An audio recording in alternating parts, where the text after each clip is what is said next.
So I did a video the other day on this principle that I said I use for myself and that we use with all of our clients. And that principle is work the muscle, spare the joint, right? It's this idea that we want to put appropriate stress on muscles and keep it off joints. And the reason I gave you is I said, listen, muscles, you can beat those things up and they come back stronger and better and faster, right? And I said, joints though, you beat those things up and they go away, right? And I said, hey, you think of joints like the enamel on your teeth. When it goes away, it stays away, and that's the deal. Fine. But I didn't really tell you what to do or how to do it, right? Well, that's kind of a long, involved explanation, right? But let me give you one quick example. Here's the idea.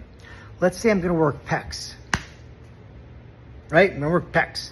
And one way we work pecs is how? Like bench presses, right? Stuff like that. So if we think about this, if I'm doing any bench, like a barbell bench press or a dumbbell bench press or a machine chest press, right? You guys know what that is?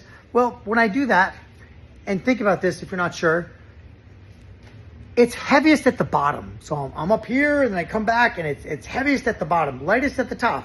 Meaning, imagine if I gave you a lot of weight for whatever that is for whoever's watching, a lot of weight, and you held it up. I said, hold this up for a long time. You can hold it at the top longer than you could at the bottom, right? That makes sense? So it's heaviest at the bottom, lightest at the top.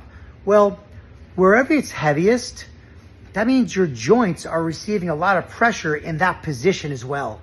And that's because your muscles are contracting really hard. So they're like pushing really hard at the joint. So whatever parts of those bones that are touching, why those muscles are contracting really hard, those parts of the joints are going to get a lot of pressure. Fine. So week after week, month after month, year after year, we're doing our bench presses for our pecs and they're working the muscles, and those joints are getting a lot of pressure in the same position. Now, if we were to do an exercise like a pec deck, and that's this machine behind me over here, right? If we were to do that machine, and let's say, for example, we went like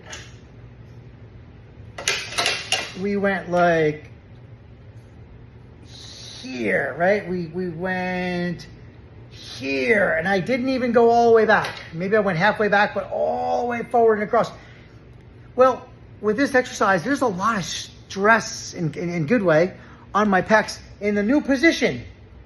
And I don't even visit that other position. I don't even go all the way back there like I do in a bench press. So essentially, we're complementing exercises. We are saying, well, when I do my pecs, I'm going to do one exercise that puts a lot of stress on these muscles and puts certain stress on the joint in a position.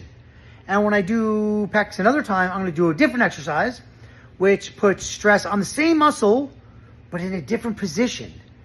So that joint is being smushed in a different position. And in this way, we can continually work the muscles and kind of spare the joints. So we're going to apply that to everything we do here with our clients.